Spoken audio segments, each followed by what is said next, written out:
2024년 12월 3일 윤석열 대통령의 비상계엄,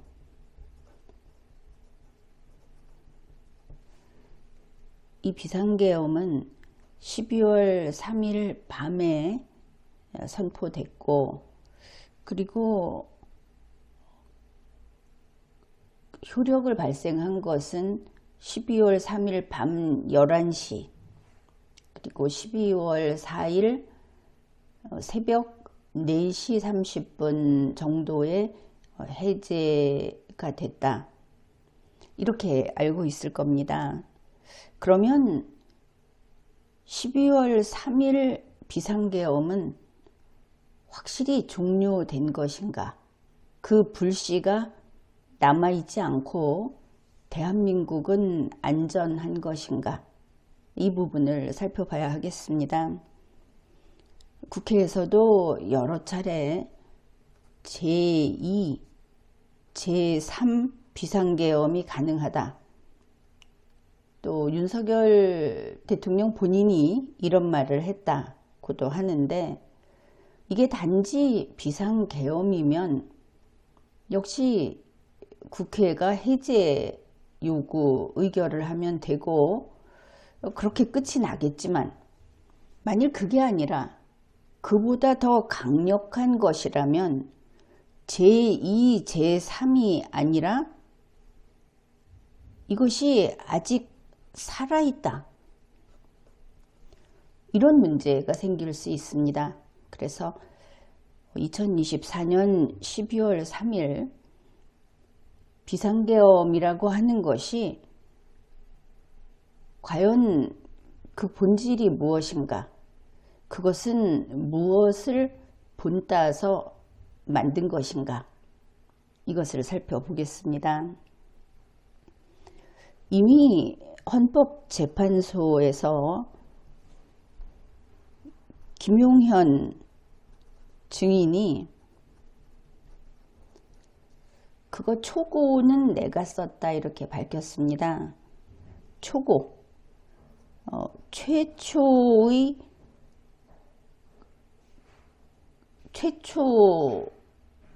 이 비상계엄 문건, 이거는 김용현 국방장관이 작성했다.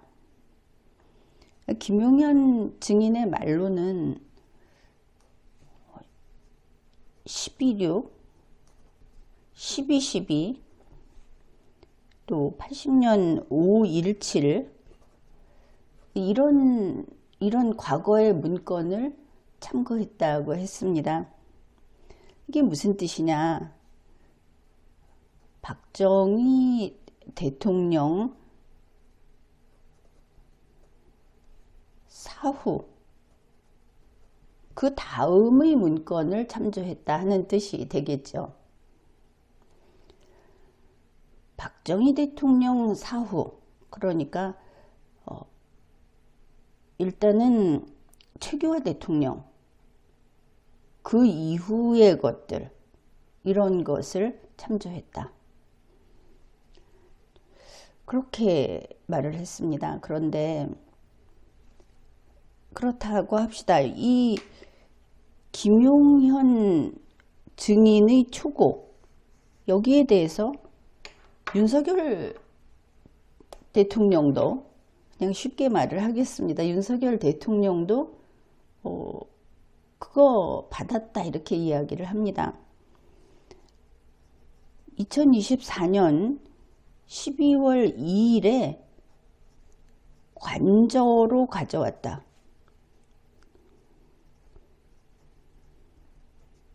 바로 이 초고를 이렇게 인정을 합니다. 그러면 김용현 증인이 초고를 써서 관저에 갖다 줬다, 이렇게 되겠죠. 그러면 김용현 증인은 박정희 대통령 사망 후의 문건을 보고 그것을 참조해서 초고를 작성해서 관저로 가져갔다. 그러니까 이 문건은 그 다음에 관저에서 용산 대통령실로 나옵니다.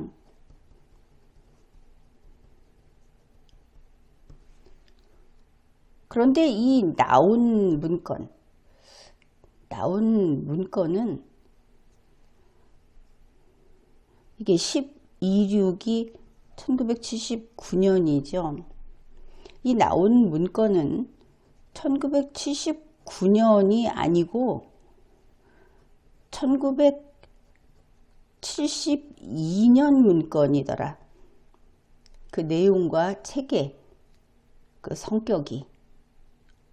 일단은 이렇게 판단을 했습니다. 보면서 여러분이 왜 그렇게 말을 하는지 이해하게 될 겁니다.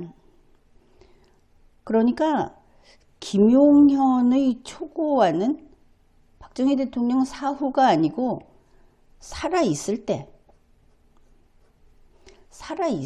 때의 문건이 관절을 거쳐서 나올 때 나와 버렸다는 것이죠. 그러면은 어째서 그렇게 이야기하는가를 이제 우리가 논의를 계속하기 전에 1972년에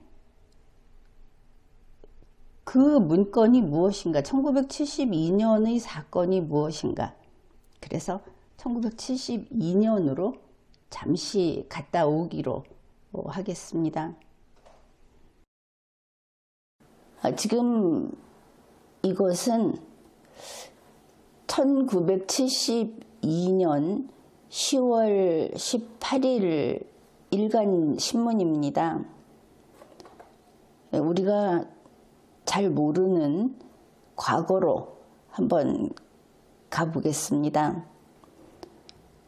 이 신문은 조선일보 자료입니다. 1972년 10월 18일자 조선일보 신문 화면인데, 신문 이미지인데, 일단 이것을 보면서 우리는 조선일보 그리고 경향신문, 이런 우리가 지난 세기 아주 근대의 초기 사실을 알 수 있게 해주는 중요한 역할을 하고 있는 이런 언론, 여기에 좀 감사를 드립니다. 우리에게는 아주 소중한 역사 자료가 되겠죠. 이 신문을 보면 아주 크게 지금 나와 있죠. 전국에 비상계엄령 선포, 이렇게 되어 있습니다. 10월 17일 오후 7시를 기해서 비상국무회의에서 헌법 기능을 수행한다. 그래, 국무회의가 원래 헌법 기능 수행하죠. 그런데 그 이외의 무엇이 있나 보다, 이렇게 보입니다. 이 조선일보 로고, 대한민국 전체 지도가 있는 이 조선일보 로고도 참 보기 좋습니다. 평화통일 지향 개헌안 27일까지 공고, 개헌안도 내놓으려고 했구나. 이것이 그 유명한 10월 유신을 알리는 그런 보도입니다. 큰 제목만 보면 남북 대화를 위한 조처라든가, 또 여기 보면 박정희 대통령의 사진이 있습니다. 상당히 젊습니다. 이렇게 보니까. 요즘에도 그 시위를 하는 청년들, 무대에 올라가는 사람들은 이제 보니까 이렇게 좀 복고풍이라고 할까? 훤한 모습이 본듯하다. 얼굴 그 윤곽선 이미지가 참 비슷한 사람들이 요즘에도 있다, 이런 느낌입니다. 큰 제목만 보면 한 달 내에 국민 투표, 정당 정치활동 중지,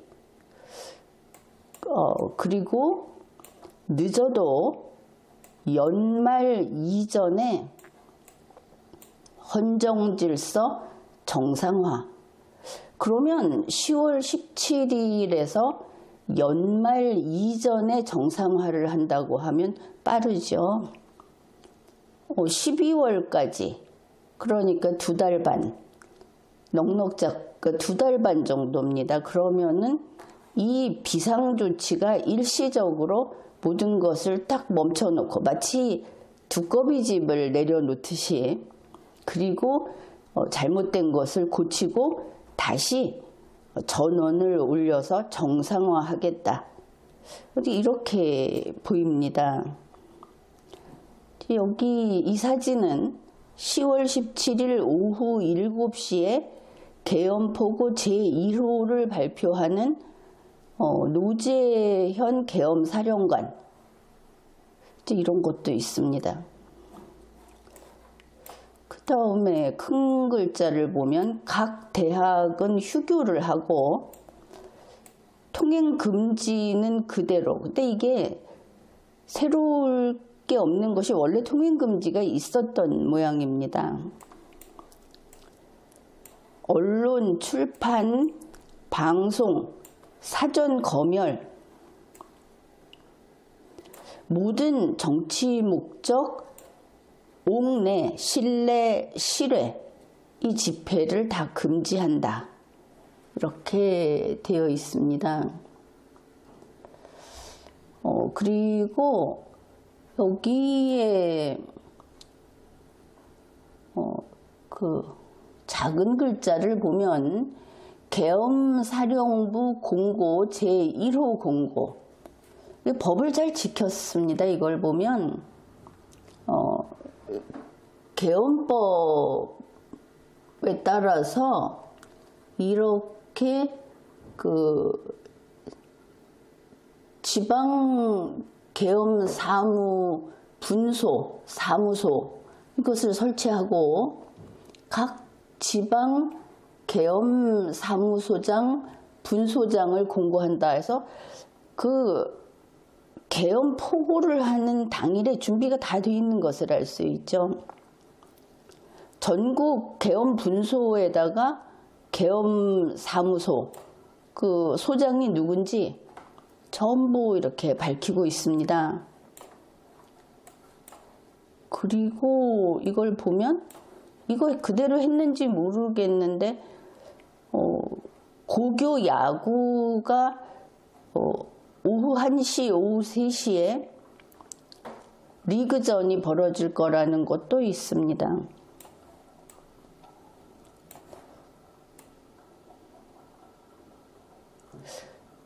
이 공약사항하고 계엄포고 제1호 포고문 이 두 가지가 나와 있는데, 공약사항을 보면 국민의 일상 생업과 활동에는 아무런 지장이나 변동도 없을 것을 확실히 밝혀둔다.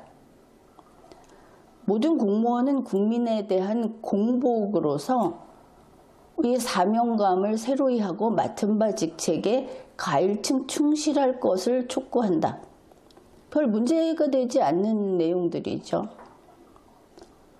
또 정부는 명랑한 생활을 보장하기 위해 사회질서 확립에 각별한 관심을 기울일 것이며 경제활동의 자유 또한 확고히 보장한다.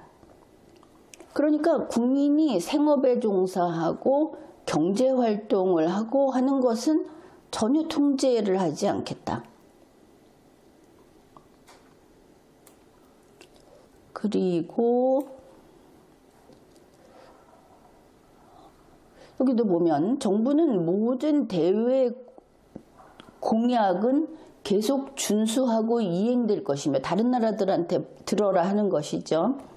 특히 외국인의 투자는 더욱 권장되고 보장될 것이다.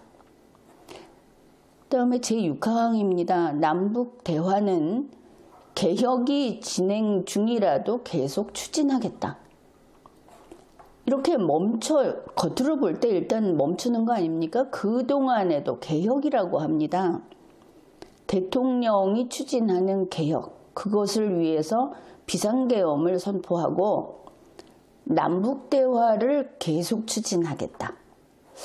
이게 이제 공약 사항이고, 계엄 포고문을 보면 1972년 10월 17일 19시를 기하여, 이걸 보면 이 계엄 포고도 19시면 오후 7시, 과거 기준으로 해서도 퇴근 시간이 지난, 공무나 업무 시간이 지난, 모두들 집으로 돌아간 시간 정도 되겠죠. 밤에 포고를 했다. 그래, 하기사항을 포고한다 이러면서 모든 정치 활동 목적의 옥내외 집회 및 시위를 일체 금한다. 정치 활동 목적이 아닌 일절 금한다. 이 발음이 두 가지로 됩니다. 정치 활동 목적이 아닌 옥내외 집회는 허가를 받아야 한다. 단 관혼상제, 이거는 알겠죠? 관혼상제, 뭐 결혼식, 또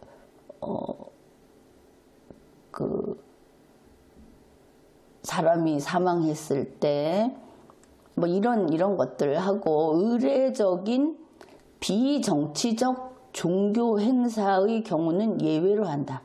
이건 허가도 안 받아도 된다. 언론 출판 보도 및 방송은 사전 검열을 받아야 한다. 각 대학은 당분간 휴교 조치한다. 이제 이것은 보니까 그 당시에는 대학이 이 정치적 시위, 정치 활동을 많이 했던 것 같습니다. 그래서 들어간 것으로 보이고, 고등학교는 휴학 안 하죠. 대학이 그렇고, 정당한 이유 없는 직장 이탈이나 태업 행위를 금한다. 이것도 참 관심이 가는, 왠지 그랬구나 싶은 부분입니다. 제5호를 보면 유언비어의 날조 및 유포를 금한다. 6호, 야간 통행금지는 종전대로 시행한다. 그러니까 야간 통행금지를 이 계엄 포고령으로 시행한 게 아닙니다. 종전대로라는 거기 때문에 없어도 상관이 없다. 7호, 정상적 경제활동과 국민의 일상 생업의 자유는 이를 보장한다. 그리고 마지막 8호, 외국인의 출입국과 국내 여행 등 활동의 자유는 이를 최대한 보장한다. 이 포고를 위반한 자는 영장 없이 수색, 구속한다. 1972년 10월 17일 계엄사령관 육군대장 노재현, 이렇게 되어 있습니다. 그래서 예전의 10월 17일에 발표한 그것이 10월 18일 이 조선일보에 실려 있었다. 그 내용을 한번 시각적으로, 이게 이제 이 날짜도 이렇게 있고 수요일이었습니다. 10월 18일이니까 10월 17일은 화요일이었죠. 자, 이런 것을 한번 보고 그리고 이제 한번 내용을 한번 봅시다. 그러면은 1972년 이게 바로 1972년 10월 17일 화요일 저녁 19시 그리고 이것을 발표한 형식은 대통령 특별 선언으로 되어 있습니다. 그런데 관절을 통해서 나온 이번 윤석열 대통령의 2024년 12월 3일 이 거사는 대통령 12월 3일도 화요일입니다. 그리고 원래 시간은 22시로 되어 있었죠. 그런데 사정상 23시로 변경이 됩니다. 대통령 대국민 특별 담화문 이렇게 되어 있습니다. 그러니까 그 명칭이 굉장히 비슷하죠. 특별 담화문, 특별 선언, 그리고 같은 화요일, 같은 오후 내지는 밤 이렇습니다. 이것을 우리가 10월 유신이라고 하는 겁니다.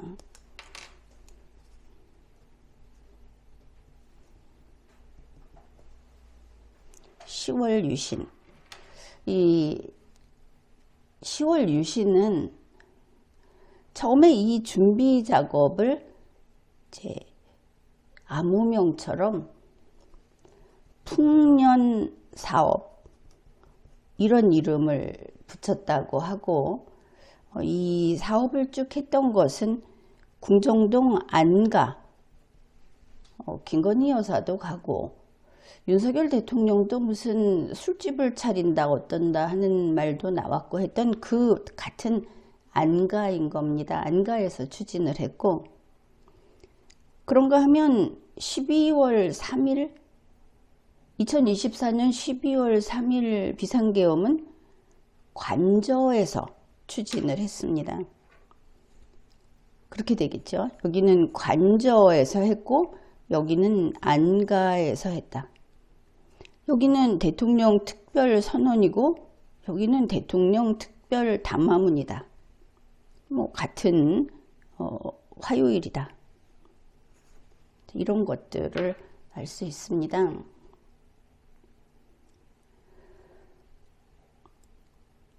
이 10월 유신 이것도 여기가 비상계엄이고 여기도 비상계엄입니다.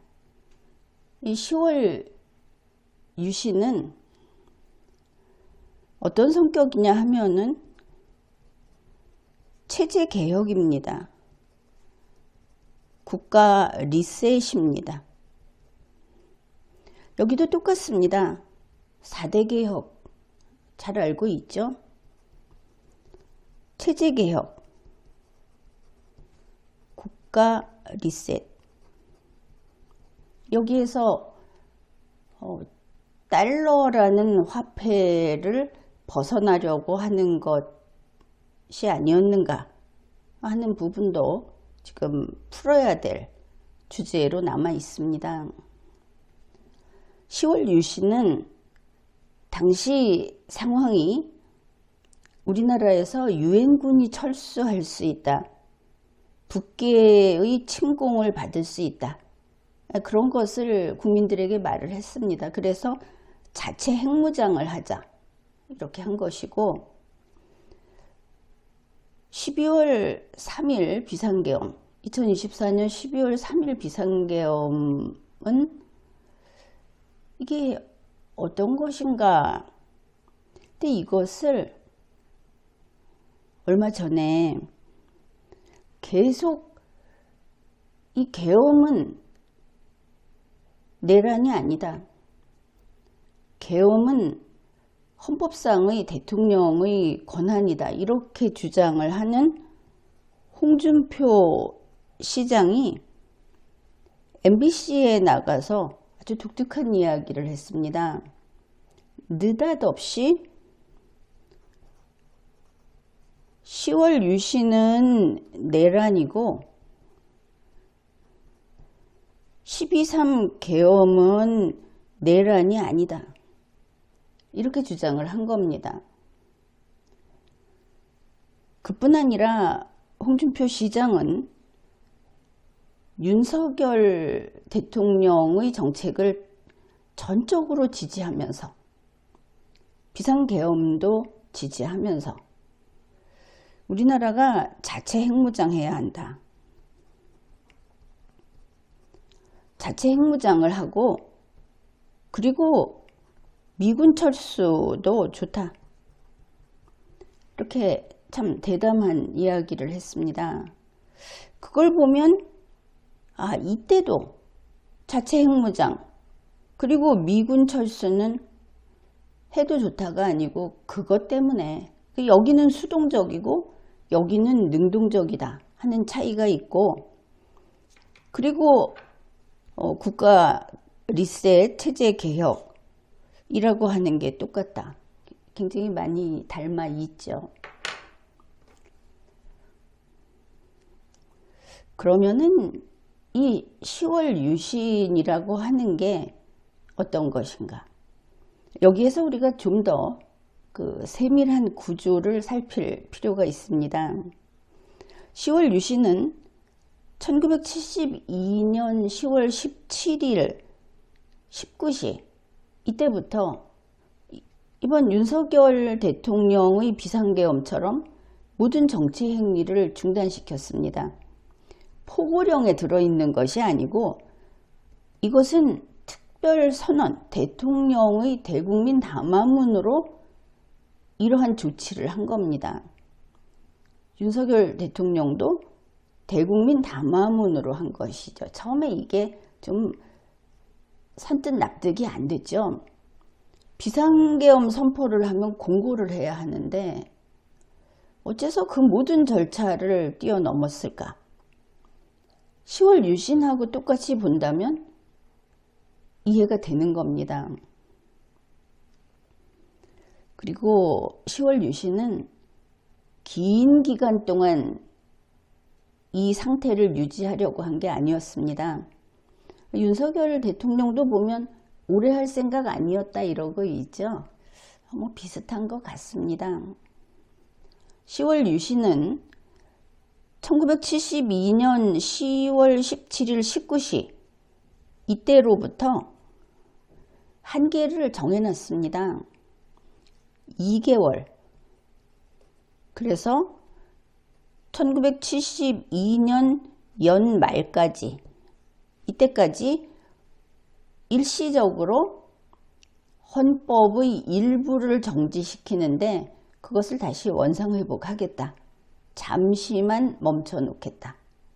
이렇게 한 겁니다. 이때 명분은 철저한 반공주의였습니다.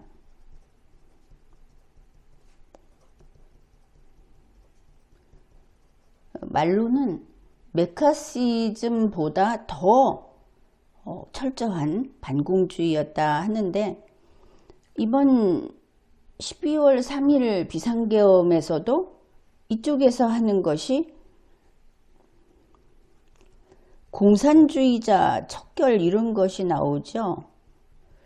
이 시대의 공산주의자 척결의 폭은 어떠한 것이며 그 공산주의자의 그 성격은 어떤 것인가 이렇게 생각을 해봤는데 이렇게 대비를 시켜보면 철저한 반공주의 이렇게 볼 수 있겠습니다. 그래서 한 2개월 동안 헌법을 일부 정지시킨다. 그게 국회 부분인 것을 알 수 있죠. 이 일부 정지한 것을 채워 넣는 게 누구냐? 현재의 국무회의. 이 국무회의를 이름을 앞에 비상국무회의라고 부르기로 한다. 이렇게 되어 있습니다. 그러면 헌법의 일부를 정지하고 이게 국회 대신에 국무회의가 국회 역할까지 해버리는 것이죠. 비상국무회의 혹은 비상각의, 강요회의해서 각의 이렇게도 씁니다. 그러면 여기에서 무엇을 하는가? 일단은 이렇습니다. 1972년 10월 17일 이전에 국회에 제출했던 법률안, 예산안, 이걸 국회가 해주지 않았던 모양이죠. 이거는 전부 비상국무회의에 제출된 것으로 본다. 간주한다. 이런 간주 규정을 두었습니다. 그러니까 국회에서 처리해주지 않아서 쌓여있고, 그리고 돈을 쓸 수 없었던 것들을 국무회의가 이제 우리가 이것을 해결할 수 있다. 우리가 국회 대신 일한다 해갖고 여기서 법률도 만들고 예산안도 통과시키고 이렇게 하는 것이죠. 그리고 중요한 것은 예비비를 확정을 해줍니다. 이 예비비는 이번에 소위 최상목 쪽지라는 데서 예비비 나왔죠. 여기서 바로 했던 겁니다. 그리고 국채를 발행합니다. 외국에다가. 그래서 돈을 여유 있게 일단 빚을 얻어 쓰는 것이죠. 국채 발행을 하고. 이런 일들을 비상국무회의라는 이름으로 국무회의가 국회 노릇을 하는 것이죠. 그런데 좀 더 길게 했던 것 같습니다. 1973년 3월에 이 비상국무회의를 해산했다. 그때 이제 새로 개헌을 하고 국회를 구성하고 해서 그때 해산했다고 하는데, 이때까지 통과시킨, 이 몇 개월 사이에 통과시킨 법률이 300몇십 건인가 되고, 그리고 예산 관련된 것들도 마음대로 정부가 원하는 대로 다 통과시켜주고 돈을 쓸 수 있게 하고 빚을 얻어서 쓸 수 있게 하고 지원금을 줄 수 있게 하고 이런 것들을 한 걸 알 수 있습니다.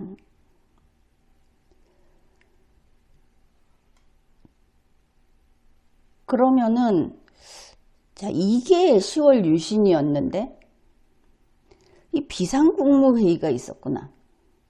그렇다면 우리도 2024년 12월 3일 비상계엄 선포를 한다고 했을 때 그때 국무회의가 있었다고 하죠. 12월 3일 오후 8시 30분부터 10시 17분까지 국무회의가 있었다고 하자. 그러면은 이 국무회의가 비상국무회의였을 수 있겠죠. 계엄을 위한 비상계엄 국무회의가 아니고 비상국무회의였을 수 있다는 겁니다. 그러니까 지금 국무위원이나 한덕수 총리에게 국무회의 회의록이 있느냐, 국무회의에서 무엇이 있었느냐고 물으면 지금 이 사람들은 완전히 법꾸라지 짓을 하죠. 그래서 답을 안 하는 것인가? 수사를 하든지 아니면 증인 신문을 하든지 간에 비상국무회의에 대해서 아는 것을 밝혀라. 이렇게 물어야 한다는 생각이 듭니다. 이 비상국무회의에서는 국회를 대신해서 법을 제정하고 예산을 승인하고 이런 것들이 가능하기 때문에 특별 담화문이 나온 이후에는 이런 것을 했는지 찾아봐야 하겠죠.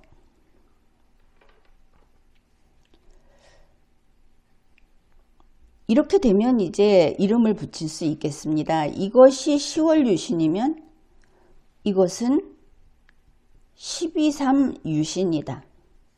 이렇게 얘기할 수 있겠죠. 바로 그래서 2024년 12월 3일 비상계엄, 이것은 김용현 증인이 한남동 관저에 갖다 준 초고, 그게 중요한 게 아니고 관저에서 용산 대통령실로 나온 그 12.3 유신이라는 게 중요하다. 성격이 그냥 비상계엄이 아니라 이때 10월 유신이 있었으면 이때는 12.3 유신이다. 이제 성격이 좀 뚜렷이 보입니까? 그래서 국무회의도 비상계엄 국무회의 아니고 비상국무회의, 비상각의, 이런 게 될 수 있겠다. 그러면 여기에서 비상국무회의에서 예산안도 확정하고 예비비도 하고 이렇게 했다고 하는데 이번에 비슷한 일 나왔죠. 12.3 유신에서 바로 최상목 쪽지 나오지 않았습니까?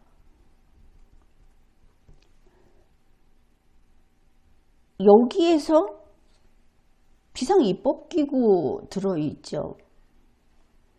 비상입법기구가 바로 이런 거 하는 겁니다. 그러면 좀 특이한 것이 이게 기획재정부 업무만 있더라. 그랬죠. 비상입법기구. 여기서 우리 생각해 봐야 하는 겁니다. 기획재정부 업무만 가지고는 안 됩니다. 12.3 유신이.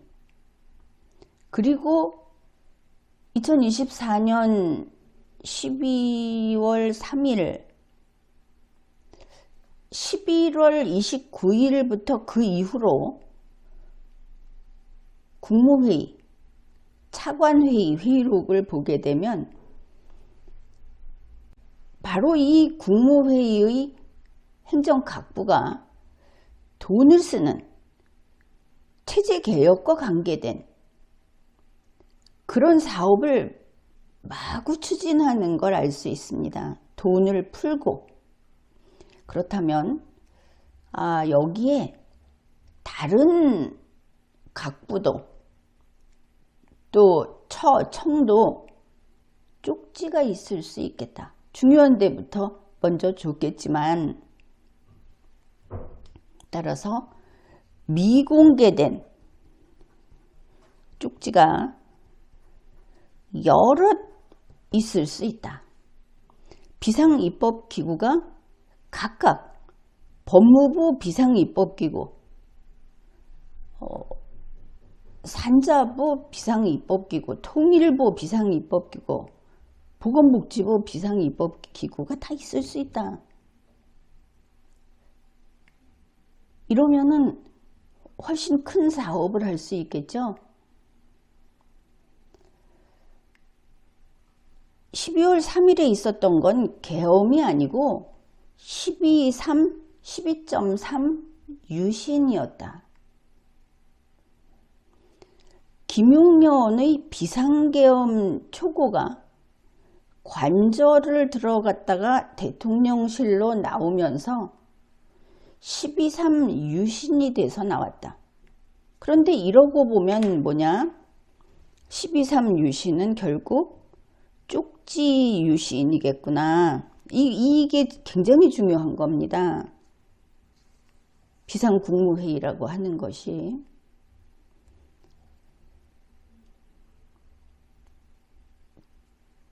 그러면은 이 쪽지 유신, 이 쪽지가 지금 나오지 않고 있어서 좀 큰일이죠. 10월 유신은 그러면 헌법을 일부 정지하고 이 기간 동안 법률을, 국가 리셋을 하는데 필요한 법률을 국회의 방해 없이 마음껏 만들었습니다. 돈도 마음껏 썼습니다. 그러면서 하려는 게 무엇이었느냐? 헌법 개정입니다. 그 결과 나온 게 유신헌법이죠. 헌법 개정입니다. 그러면은 이 유신헌법이 무엇이었는가 하는 것은 대략 알고 있겠죠? 자, 이 성격이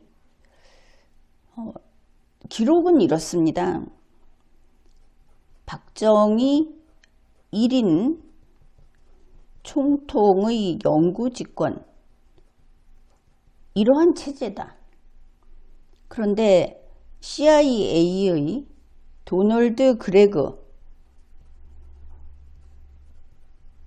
그레그는 이 10월 유신을 김일성에게 먼저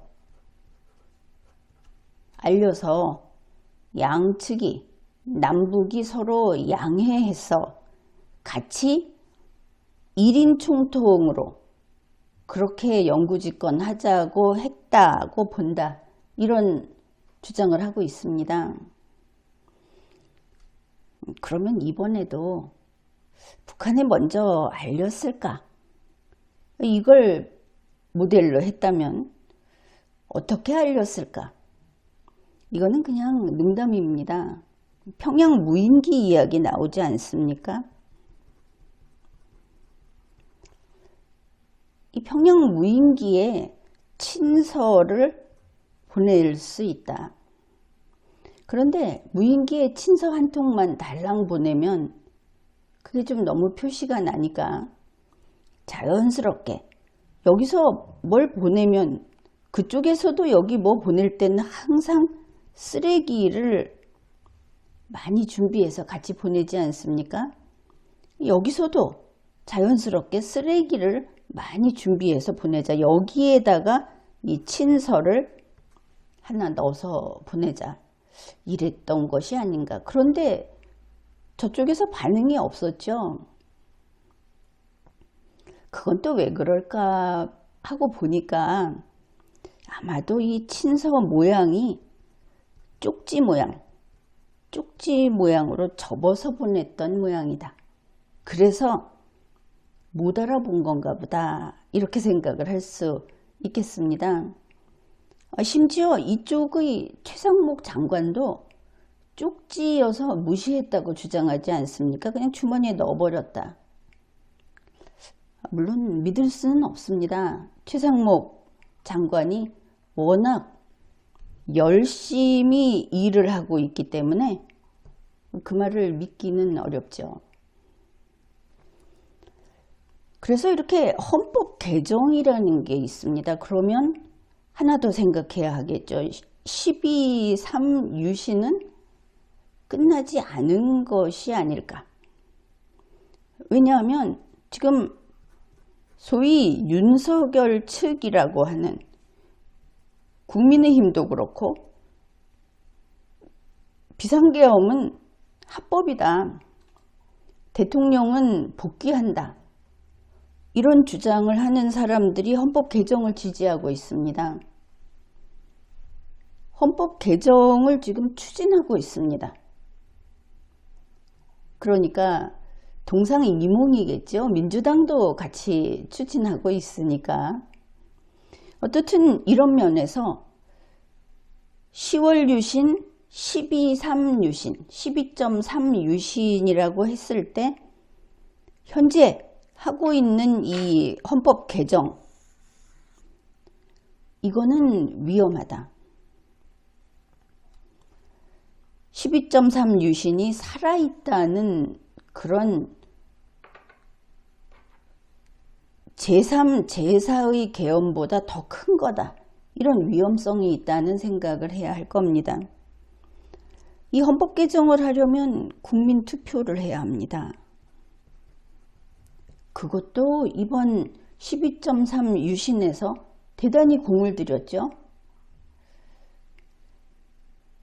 이 국민 투표할 때 기필코 자기들이 원하는 대로 결과가 나와야 하죠.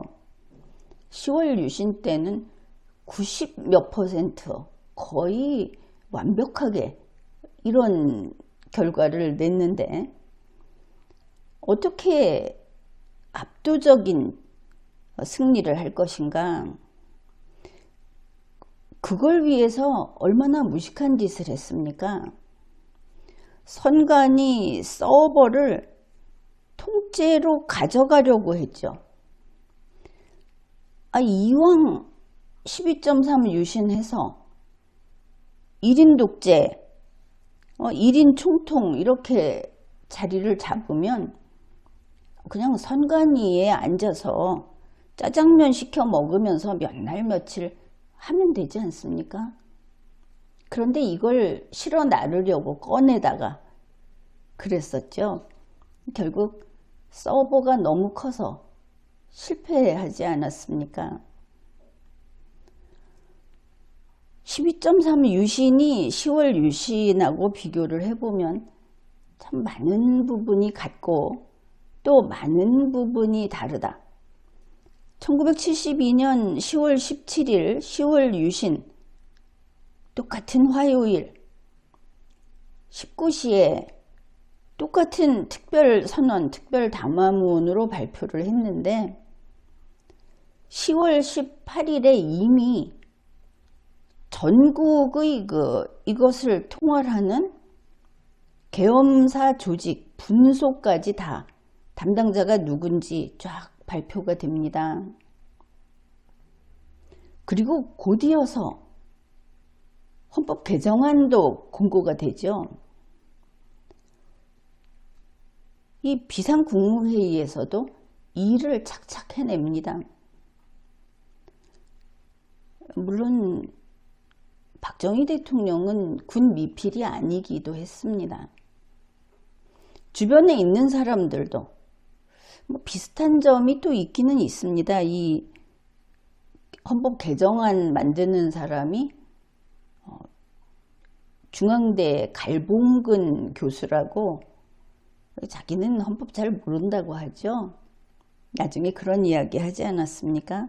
아무튼 편집을 잘하고 남의 것을 가지고 와서 이렇게 만들었다고 하는데 자유민주주의에서는 벗어났다. 그렇게 보더라도 나름대로 잘 만들었다. 독재국가라면 만들만 하다. 그 정도는 됐다고 봅니다. 이렇게 봤습니다. 성격이 이렇다. 조심해야 하겠죠. 아직 살아있으니까. 그런데 12월 3일에서 바로 12월 4일에 비상계엄 해제하지 않았습니까? 그러니까 12월 4일에 윤석열 대통령은 비상계엄은 실패한 거 맞죠? 자기가 그 실패한 것을 알고 그리고는 한동훈, 추경호 이런 여당 지도부라고 하는데 용산으로 불러서 설명을 하면서 이런 변명을 한 겁니다. 도대체 왜 비상계엄을 했습니까? 그러니까 국민에게 알리려고 했다. 유명하죠? 여러분도 뉴스에서 많이 봤을 겁니다. 국민에게 얼마나 위험한지, 얼마나 나쁜지 저 척결할 대상이 그걸 알리려고 했다. 그러면 알리는 것은 10월 유신, 이거는 비상계엄이기 때문에 비상계엄의 목적이 분명히 정해져 있습니다. 알리는 게 아니고 목적 달성을 위해서 하는 것이죠. 그러면 이게 무엇을 가지고 이런 변명을 했을까? 그러고 보니까 김용현 증인이 2025년 1월 헌재에서 헌법재판소에서 무엇을 참조했습니까? 그러니까 12.6대 비상계엄이 있지 않았습니까? 그것을 참조했습니다. 물론 딴 것도 이야기를 했죠.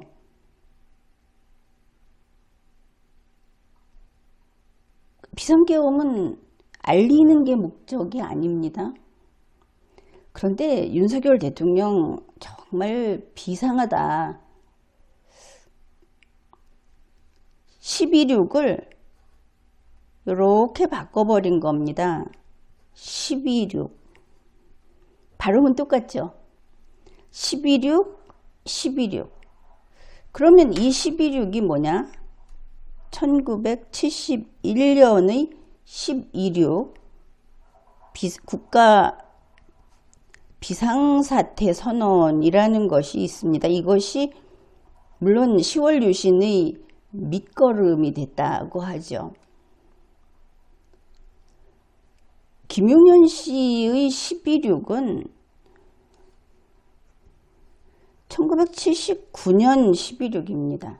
이거는 비상계엄이 맞는데 이거는 비상사태 선언입니다. 그러니까 윤석열 대통령은 김용현 씨의 이러한 것을 71년 12.6으로 이렇게 한 것이죠. 여기 12.6이 있으니까 그게 이제 우리에게 나오기는 헌재에서 우리가 확인을 하게 되는 겁니다. 또 김용현 증인은 그 전에 기자회견도 하고 여러 가지로 밝혔었죠. 자기가 무엇을 어떻게 했는지. 그래서 아마도 이제 이 핑계를 대기로 했다. 이것도 참 기발합니다. 왜냐하면 71년 12월 6일 국가 비상사태 선언, 이것도 선언이죠. 이때 박정희 대통령이 한 말이 알리려고 라고 했습니다. 국민에게 알리려고, 다시 말해서 경고하려고, 경각심을 주려고 이런 표현들을 썼습니다. 이때의 뉴스를 보면 바로 12월이니까 이제 그 다음 해 1972년 3월 이쯤 되면 그때 국무총리가 김종필 씨였습니다.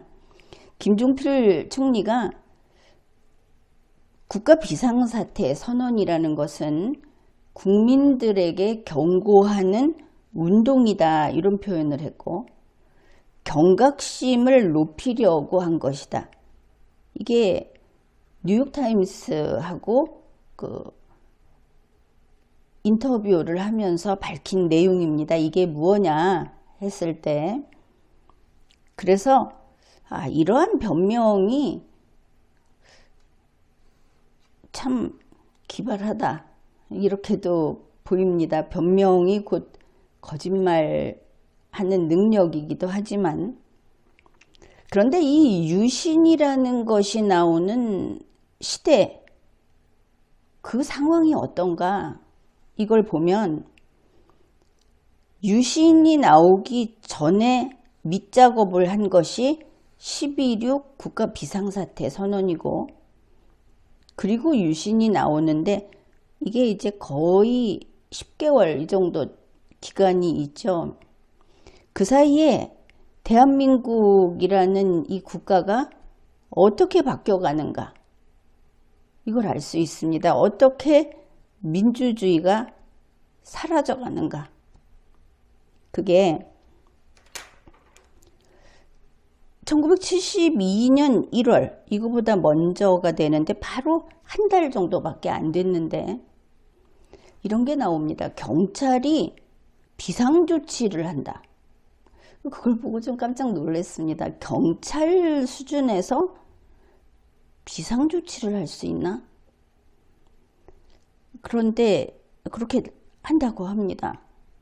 그러면서 경찰의 권한을 대폭 강화한다. 이러면 KGB, 무슨 비밀경찰 이런 거 생각나죠? 아니면 경찰로 그 일본 제국의 식민지, 일본 제국이 총독부의 행정 업무를 맡아서 하던 그 시절에 경찰 하면은 굉장히 무서운 존재라고 하지 않았습니까? 그런 게 떠오르죠. 그런데 이 경찰의 권한을 대폭 강화해주고 경찰력으로 국민을 계도하고 이제 국민의 그 사상 교육을 시키는 거겠죠. 그런데 그 전에 경찰을 어떻게 하느냐? 이 경찰은 국가 종교관을 갖도록 주입시키겠다. 이게 뉴스에 나왔습니다. 국가 종교관이라는 것은 무엇이냐 하면 국가의 절대적인 신앙심을 지니고 있도록 만들겠다. 좀 무시무시한 이야기죠. 이 말을 한 사람이 바로 이건계 씨입니다. 지금도 생존해 있고 보니까 활동을 하고 있죠. 이 당시 서울시경국장이었다고 합니다.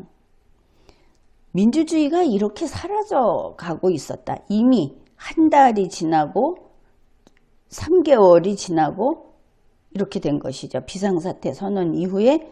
그리고는 10월 유신으로 간 겁니다. 그래서 어찌됐든 이걸 보면서 혹시 윤석열 대통령이 71년 12.6을 참조하라고 했더니 김용현 씨가 79년 12.6을 참조했나? 아니면 12.6을 참조했다고 하니까 12.6이라고 변명을 하는 것인가? 우리는 알 수 없습니다. 사실은 이게 좋은 의미는 아니지만 사실의 힘이라는 것 항상 이야기하죠. 사실이 이랬다라고 나오면 우리의 추론은 다 물러서야 되는 겁니다. 그랬구나 이러고 마는 것이죠. 결국 그렇습니다. 김용현 증인이 계엄 문건 초고를 줬더니 이게 관절을 갔다 오면서 10월 유신을 복사 붙이기 상당히 삐끗하기는 했지만 해서 12.3 유신 이게 돼버렸다. 그런데 이래놓고 거창하게 유신을 하겠다.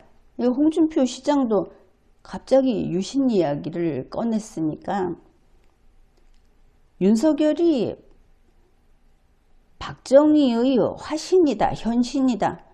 갑자기 박정희 붐이 일기도 했죠. 그런데 실패했다고 하니까 12월 4일에 변명거리로 또 그 이후로 계속 이것을 유지하고 있는데 그건 아니다. 1971년 12.6 비상사태 선언에서 나온 국민에게 나는 알리려고 했지 뭐 대단한 게 아니다. 이렇게 변명을 하고 있는 것을 알 수 있습니다. 그러고 보니 12.3 윤석열의 비상계엄은 12.3 유신이고 쪽지 유신이다. 이것을 알 수 있죠. 이 쪽지가 대단히 중요합니다. 12.3 유신은 쪽지 그리고 지금 나타나지 않은 그 많은 쪽지들 속에 살아있다. 그게 지금 여전히 윤석열 복귀를 주장하는 최상목 대통령 권한 대행과 입 다물고 있는 국무위원, 역시 입 다물고 있는 한덕수 총리, 그들이 이 비상국무회의 구성원으로서 활동을 했다고 하면 입 다물고 있을 수밖에 없지만 그걸 밝혀야 하는 것이죠. 12.3 유신이 아직 살아있다. 지금 뒤에서 사업이 계속 추진되고 있다고 한다면 이거 큰일이다. 그런데 그런 것처럼 보인다. 이런 겁니다. 돌이켜보건대 이 내란 세력은 2024년 12월 13일, 그러면 우리가 생각할 때는 비상계엄이 해제가 되고 그리고 바로 14일이면 탄핵소추 의결이 되는 그런 시기입니다. 직무정지가 되고. 그런데 12월 13일에 이제 탄핵 직전이기는 하죠. 비상계엄 실패 안 했다고 합니다. 찾아보십시오. 그리고 이때 윤석열 대통령이 내가 비상계엄 하기는 잘한 것 같다. 이게 알리려고 했는데 그랬더니 참 많이 알고 있고 이제 곧 효과가 제대로 나오는 것만 기다리면 된다. 근데 그 효과가 두려운 것이죠. 그게 달러의 세계에서 탈출하는 효과가 될 수도 있고 나라를 리셋하는 그런 게 될 수도 있고 이 요주의라는 겁니다. 이 12월 13일 당시에 내란 세력은 계엄 실패 안 했다. 윤석열은 복귀한다 이러면서 3개월 전 국민 총동원을 외칩니다. 이제 돌이켜 생각해 보니까 3개월이면 그러면 3월 13일쯤 될 텐데 이때쯤은 12.3 유신이 완성된다는 이야기인가? 걱정이 되는 것이죠. 이렇게 12.3 비상계엄이 12.3 유신이라고 봤을 때는 아주 중요한 반드시 멈춰 세워야만 할 그 지점들이 많이 보입니다. 이것을 적절하게 조치를 해서 국가를 보위해야 하겠습니다. 지금까지 리걸마인드 연구소였습니다.